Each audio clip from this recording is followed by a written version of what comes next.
Balkanization, the fragmentation of states. It may be a pejorative term, but it is accurate. Nation-states often have the seeds of their own destruction. Just look at Yugoslavia in the 1990s. And what about the historic players in the region? Austria, Turkey, and of course, Russia. Beautiful countries and cultures, but a terrible beauty indeed. Join me, Jan Darasz, for How We Got Here. The European Union's vision for expansion into the Western Balkans is a journey marked by both anticipation and challenges. Despite the progress made by countries like North Macedonia and Albania, the path to EU accession is not without its hurdles.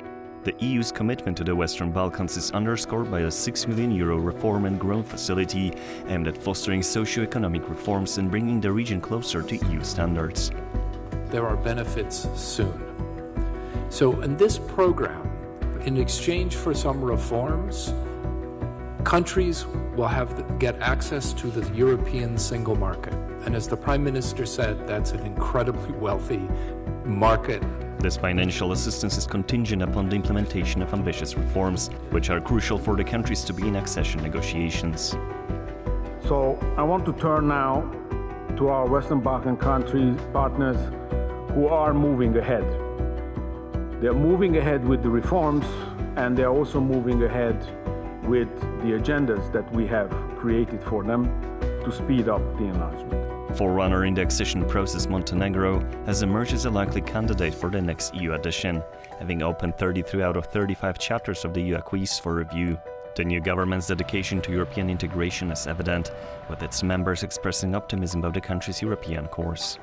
It is ultimately a merit-based, reform-oriented process that we are, as the country, as Montenegro, committed to, and I truly believe this is what all the other candidate countries are committed to. However, unresolved issues such as the Belgrade-Pristina dialogue and the need for structural reforms pose significant obstacles. Kosovo, in particular, faces unique challenges, including the lack of recognition by 5 EU members, which complicates its EU accession prospects. It's about time that Kosovo's European future is unlocked. Kosovo remains the only country out of the 6 Western Balkan countries without a candidate status. We've applied about a year ago, and it's about time that we move on with this process. While the EU's enlargement policy has expanded to include 9 countries today, the Western Balkans integration has been slow, highlighting the need for renewed political will and effective decision-making instruments to face the challenges and seize the opportunities the region offers. The EU's enlargement strategy in Western Balkans is a delicate balance between fostering growth and demanding reforms. The region's future within the EU hinges on its ability to navigate these expectations and obstacles with the help of a shared, prosperous future.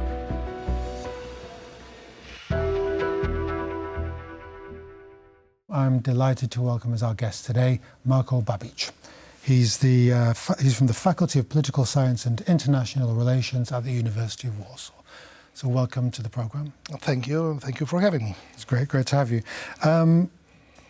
We'll start off with the Fall of Yugoslavia, which is probably the most seismic event of the 1990s, certainly in Europe. The second Yugoslavia, because we had the first Yugoslavia as well. Yes. And also it failed as a state in 1941. That's right. I mean, from there it failed because of external invasion, if that's an accurate thing to say. The Germans invaded it. Not only. For some similar reasons why the second Yugoslavia also failed. Okay, could you outline the common factor between the two states? Right. The feeling of not being treated fair within the monarchy. I'm talking about this interwar monarchy of Yugoslavia, first kingdom of Serbs, Croats and Slovenes, and after 1929, the kingdom of Yugoslavia, especially Croats, were not satisfied with their political position in this monarchy. And of course, at that time, we had the rising power of communists in the region. And as we know, finally they won the civil war, which was the Second World War in Yugoslavia, and the war with the external invaders, Germans, Italians, Bulgarians, and others. You mentioned these two Yugoslavias. Are the efforts of the European Union, for example, to create a third Yugoslavia? What are they trying to do here? Not in the sense of that political organizations that we used to know, the first and the second Yugoslavia, but some other form of very close cooperation when it comes to economy, similar axiological set, right? That would be a platform for correct political relations between newborn nation states after the collapse of Yugoslavia. So in that sense, yes, the European Union, the idea of the integration, European integration, from one side is attractive to the political elites, first of all, political elites in the Balkans, a little bit less to societies. I can explain why. Yes, why is that? Elite and the rest division? Exactly. You know, you would have a hard time finding a true Euro enthusiasts in former Yugoslavian nation states, so to say. Why? Because in many characteristics, European Union today resemble former Yugoslavia. They were both, of course, based completely differently on the ideological point, but you know, in concordia varietate, and brotherhood and unity, yep, which was the Yugoslav major slogan. So let's begin from there. For example, I don't know if you knew that Croatian society was among the most Eurosceptical after British, before Brexit, in the European Union, because their point of view was, well, we just regained our independence, and now they demand from us, Brussels, to give away huge portions of our sovereignty, right? We're not ready for that. And that is not only the Balkans problem. I think this is a problem of even currently in Hungary, in Slovakia, in some other, maybe even old member states in the European Union. And I think that the elections in June might also give us some insight to that kind of problem, you know, sovereigntists in the European Union. So we have the European Union trying to impose, like we were saying earlier, kind of a Habsburg, perhaps a view of the restoration of the Habsburg monarchy. Lots of quarrelling states, a top table elite, trying to impose a certain degree of order. But what are there other old powers, old players still trying to meddle in that region? For example, not just the Austrians, but the Russians in Serbia, the Ottomans in southeastern Europe. How does we can't just impose a Euro view of everything and expect these tensions to just go away? To relax. You know, what are these tensions in the region? Well, traditionally Russia is there. Austria to a very insignificant way, but we have some old players like British, for example, and Americans. This Atlantis geopolitical concept, right? Then we have continentalism, Mitteleuropa, like German influence. Although I must tell you that in recent years, especially after 2022, German influence, political influence in the Balkans has diminished enormously because people just recognize, political elites recognize that German influence in Europe and the German position in the European Union has been diminishing and probably will not regain its momentum, so to say. Yes, and neo-Ottomanism, Erdogan is trying to play his own game. He definitely, in my opinion, resigned from any European dreams to become European member state. So he's trying to play his own regional superpower game, including also the Balkans. And what about the current level, the current state of these countries, these states who have been born out of the dissolution of Yugoslavia, the dissolution of great empires as well in the region? How do they view their role in the Balkans? Are they going to adopt a more of a muscular role, for example, Serbia, or Serbia against Croatia, and the rest just follow through? How do you see that? Right. Well, the two most, the biggest territorially and demographically countries in the region are Serbia and Croatia. So there are the major players in the region, but we also have Bosnian Muslims, we have Macedonians, we have Montenegrins, Albanians, not only in Kosovo, but Albanians from Albania. In 1990s we had the bloodiest civil war of the 20th century, so to say. And, it's very interesting that many players in the region claim that they have been victims, and at the same time they liberated the territories, whatever the territories were at that time. So this is like a little bit of schizophrenic situation, that you were a victim and you were liberator, and all sides feel that way. So their national consciousness is actually, it's not history anymore. It's a narrative, and it's being propagated in schools and on universities that these are victim. Communities. Exactly. And when you analyze the educational system and programs from Croatia to Macedonia, you will find very similar elements.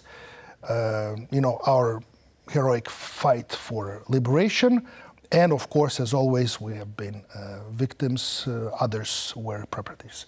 So the same is in for example, Bosnia and Herzegovina is a very interesting example of that type of situation, because the Dayton Peace Agreement ended the war in 1995. Yes. But that document, that agreement or treaty, never explained who won the war and who lost the war. And that is a fuel, that has been a fuel for political elites of all sides, Serbs, Croats, and Muslims in Bosnia and Herzegovina, to manipulate these non-existing facts. They were victims, of course, because others attacked us. We just defended ourselves. And wherever you go to Banja Luka, you go to Sarajevo, you go to Mostar, you will hear the same story. Yeah. So it is really hard to build some mutual platform of cooperation and understanding. I think the biggest problem in the Balkans in general today, post-Yugoslav Balkans, of course, is that lack of unwillingness to understand others. So how do you see this? It's obviously a gulf of understanding. Other countries have this. Do you see, it seems to be a formula for the next, the third, fourth eternal war in Yugoslavia? Well, you mentioned the traditional nature of the societies, the ethnic groups, the religious groups.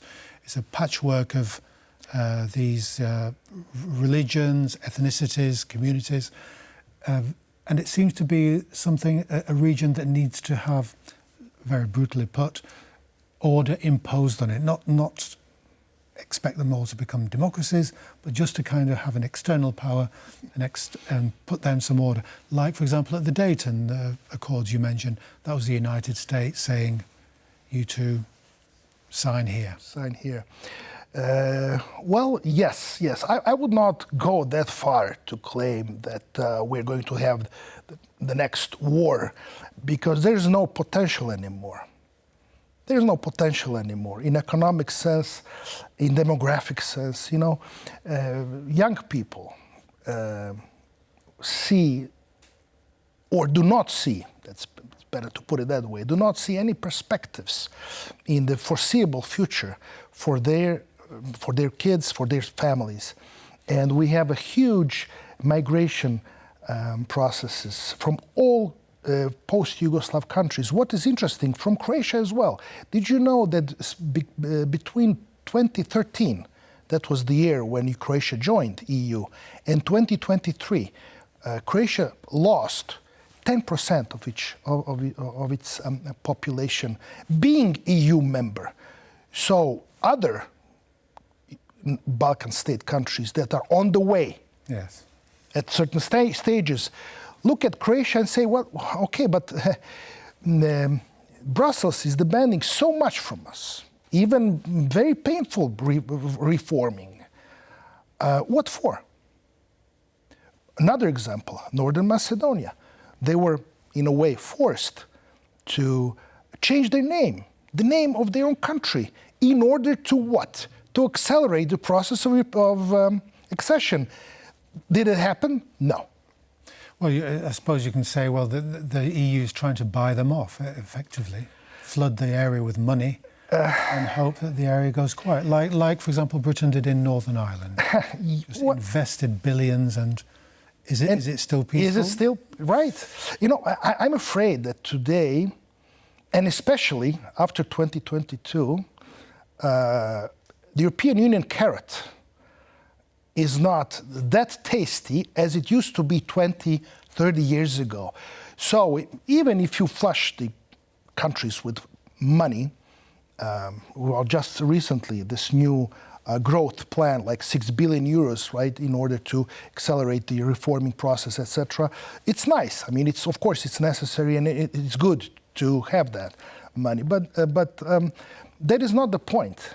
You know, we need new narrative in the Balkans, and I'm afraid that the European integration narrative, being still attractive, but not as attractive as it used to be. You know, European Union must understand that it is not the only player in the game. Well, quite. I mean, I was going to ask you, if not the EU, then who? I mean, we have Russia, Serbia, very close connection dating back to early 20th century and its formulation of unrest in the area. Is that going to be an avenue, for example, Russia seeing an opportunity yet again? You know, let's look at the picture more globally. Because the political processes in the Balkans are just a reflection of global processes, not European processes, global processes. So if we put the question like this, is the European Union a sovereign geopolitical player? The answer is no, not after 2022. Who is in charge? 3 superpowers. So let's be close to them. Let's talk to them. Americans, Chinese, and Russia somewhere there, yes, in between. Yeah. Not as a major player, but somewhere in between. So that's the answer. You know, when you ask me about European Union and that European Union carrot, here we have the answer. Yes, everything, you recognize where the power comes from and alter your policy accordingly. Look, the history teaches us that international law, international order must be obliged by small and weak. It is obliged by the big superpowers if it's in their own interest. If not, they break the law without any problems. Yes. This is not only the case of Russia. Yes. Russia as well. Americans did that for many times. Chinese are on the way, and who knows who else. Yes. India, Brazil, and some other countries. We're going to have to wind up this fascinating conversation. As I said to all my guests, I wish we had an hour to spare to explore all these topics. But thank you very much, Marko Babić, for coming on to the program. Thank you very much for having me. And that's all the time we have for today. So join us again, me, Jan Darasz, for How We Got Here.